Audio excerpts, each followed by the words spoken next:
Wow, can you tell? A little bit.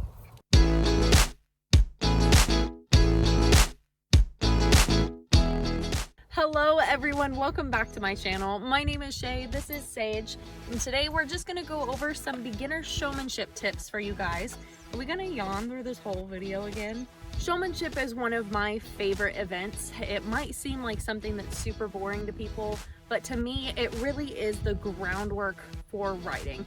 If your horse can respect you from the ground, they're going to respect you from the saddle. Showmanship is a lot like when you're trying to sell your horse. You want to give the best impression. You know the value in the horse. You want the buyer, potential buyer, to really see the value that you see in the horse. You know its potential. So you have to be able to show that to the potential buyer. No one's gonna walk up to a potential buyer and say, oh, yeah, this is my horse.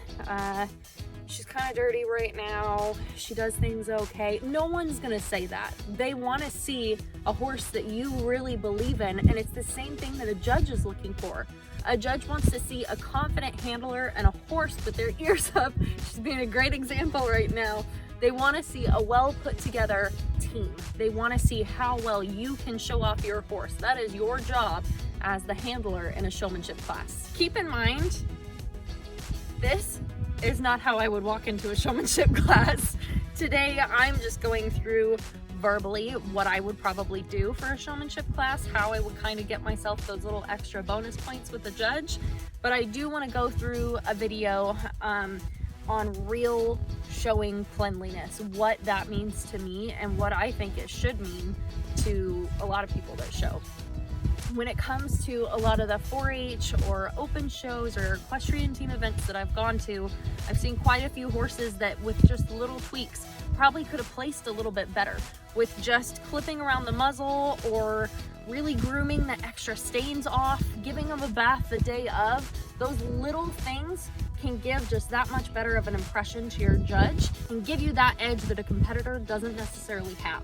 As far as grooming standards, I'm gonna pause and show you guys in another video so that I can give you a visual of what I like to see before I go into a showmanship class or before one of my kids that I coach go into a showmanship class. But the other thing I want to see is a clean halter.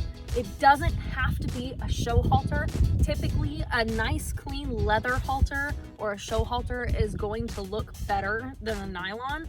I don't like the nylon colored halters for show. I just don't. It's something I've never liked. You know, I've got a couple different halters to show you guys here. I've got Sage's typical green halter on here. And just in comparison on these two nylon halters, you can really see how much better even the green versus the pink looks. The green's a little bit more muted. It's not as bright and stand out. So if you look at this halter, it's pretty dang dirty. I would not, 100% would not take this into a showmanship class. It gives off a really bad impression to your judge that if this is how your halter looks, how much effort did you actually put in to the competition itself, to your grooming, to your horse's grooming. All of those standards go downhill when they see one piece that's dirty. It may not be a lot, but it's something to still consider before you go into a class. Another halter I want to show you guys is just my show halter. This one is super dirty, so I would definitely clean this before I go in. Put a little bit of silver cleaner on there, really clean the leather, get it nice and soft and supple. But this halter looks so much better than that nylon halter.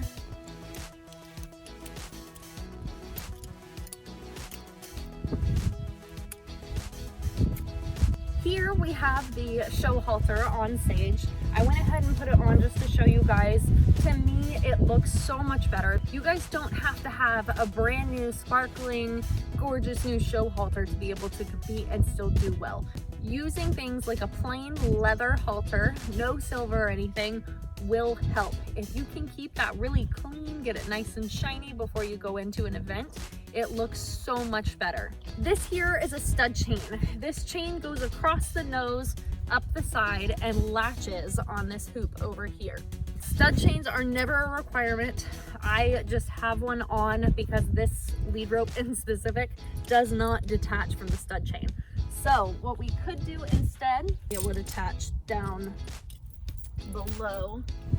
So we would attach from down here. I don't like having this much chain hanging off, and I'm not on her face very much when it comes to showmanship. So I always just have it on. For some horses that don't move forward as well, I don't like doing this personally, but I've seen people do it. You can put the chain underneath the chin, come back over, and that same loop that it came through the first time, and clip to that top ring.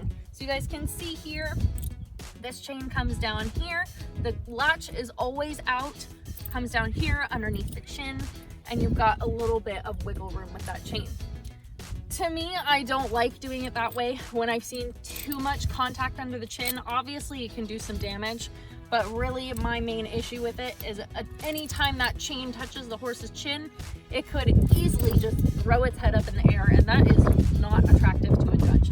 So we've talked about cleanliness of the horse, we've talked about the equipment on the horse and all that jazz, but what about you as the handler? What do you need to be wearing? Honestly, as long as you look clean, well put together, and professional, you're totally fine. For me, I always wear something on my head. I don't like my hair to just be out in the open like this. I will always either have my nice show hat on or a helmet. You guys don't have to buy the fanciest showmanship gear. My mom actually made my show shirt and I freaking love it. It is so comfortable. It's so nice to wear. It's not a pain to wear it. And honestly, the color just pops with her. I love wearing that shirt. The other thing you can do is buy a nice fitted well button-down shirt. This one I wouldn't wear strictly because of A, how high it comes here. It's constantly going to come out of your jeans. And second, here it doesn't fit well. It's going to constantly be pulling and it doesn't look professional. Kind of going along with what your shirt looks like will determine what your pants need to look like. You can wear just regular jeans as long as they don't have holes and bling on the butt. I hate bling on the butt for showmanship. That's a personal preference. Some people will do it. I hate it. So for me, I always wear black jeans or slacks with my showmanship shirt, and I'll show you guys the showmanship shirt because it'll make a little bit more sense as to why I specifically wear the black, but you guys can absolutely wear a nice pair of plain blue jeans. For me, I really like my plain black boots for showing. I have a separate pair of boots that I use for showing only. I won't wear them anywhere else.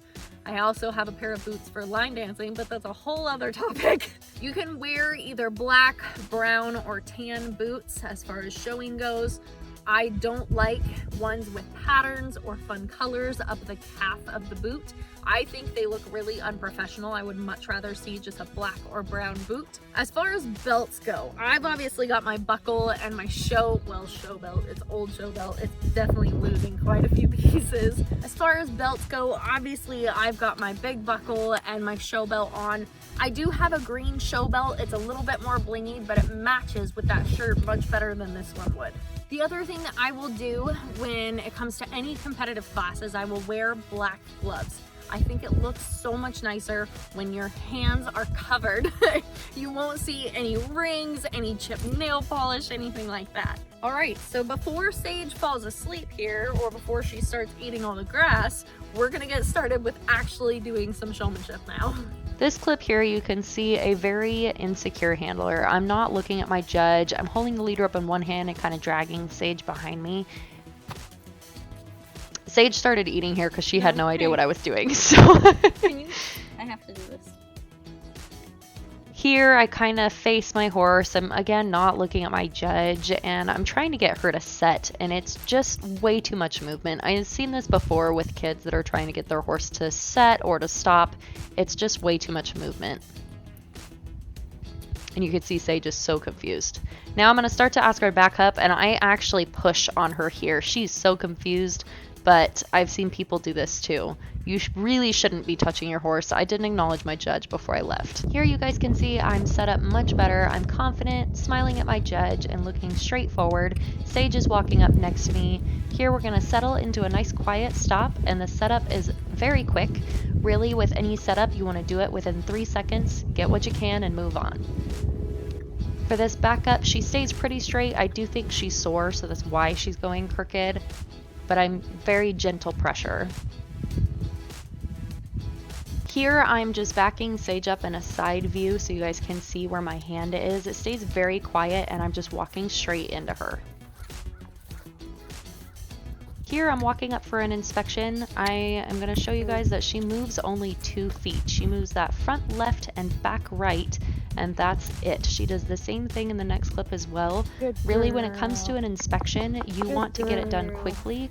It doesn't matter if it's perfect. Here you can see that front right foot is a little bit farther back than I would like. Here I'm showing you guys a couple different ways of holding the lead rope. You can do either this loop method, or you can do a figure 8, which is what I usually prefer. You just kind of loop it over itself. Now this is what we call the Quadrant System. This is what we use during the inspection in Showmanship. So when your judge comes up to you, well, when you come up to the judge and you're standing there waiting for them to look over your horse, you want to be presenting the horse. So you will always be in the square next to the judge, never in the same square. So if your judge is standing here, you're going to stand here. If your judge is here, then you need to stand here. And judge over here, you need to stand here. And last but not least, if your judge is here, you stand here.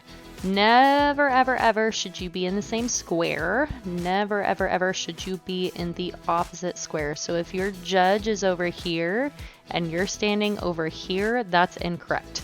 Your judge should be able to see you, but you're still showing off the horse. Garrett got suckered into helping me here, but you can see at this walk, I'm very insecure again. I'm not really paying attention to my judge, and I walked up way too close. This setup is taking absolutely forever. It's way too much hand movement, and it needs to just quiet and settle.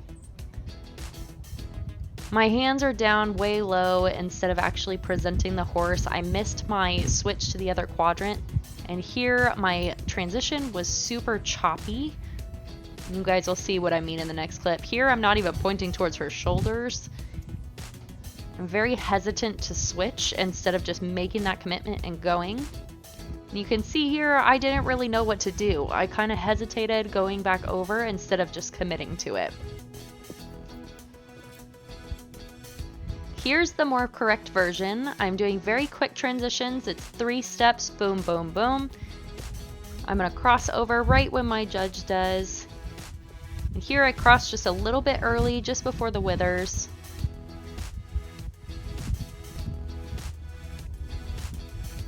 And that was a little bit early. And because of the judge just stopping right on that line, I decided to just switch instead of hesitating. Every time I stop or go with Sage, you can see that my center of balance actually changes. So when I start to move forward again, you'll see that I lean forward into the trot. My shoulders move forward, and it's kind of just an extra signal to Sage to go forward. At the stop, you could see I slightly lean back, and that just gives her that little bit of warning that, hey, we're going to be stopping. You can see it a lot more at this walk, too. For haunch turns, I see a lot of people push too quickly and actually push backwards. Here I'm standing too close to her shoulder, and I'm actually pushing her onto the incorrect foot. Here I start to slow down, she gets a little bit straighter with her body, and I start to move her more forward, which pivots her weight onto that right hind instead of the left.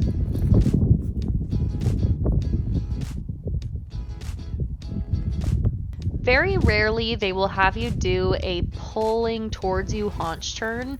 I hate these. It's taken Sage and I a long time to figure these out, but it's best to just go slow and small steps. I actually really don't like how this forehand turn looks. It seems like she's slightly too far forward, so her balance is off. This is just another way to do a forehand turn. This is not how we typically do it, so Sage was really confused, but you could see that I'm backing instead of turning forward. These side passes aren't the best, but I wanted to show with a hand out, which you can do. I don't like it, but it is something that you can do. I prefer to keep my hand in close, and I really should be looking over her shoulder at this point, but I was pretty concentrated on getting her to move over. Here you can see that hand is tucked in, and I'm asking her to move over. Nice crossovers in the front feet until she kind of backs up a little bit. We're a little rusty. Here's a front view of it. I really would like for her to be straighter with her head straight or turned the other direction, but she's got some nice crossovers. In this clip, she was a little bit late in her shoulder. I would love, again, if she was straighter, but again, beautiful crossovers in the front feet. No, I think that's Michael. Alright everyone, that's it for this video today. Thank you so much for watching. I hope you learned something. We learned that it's been a while since we practiced showmanship and we need to do it more. I know, it was a rough day. It was a rough day. She says, Mom, you were pretending I wasn't knowing what I was doing and it was obnoxious. Don't forget to like, subscribe, and comment down below if you have any questions, and we'll see you guys in the next video. Bye guys. Ready to go eat? Let's go.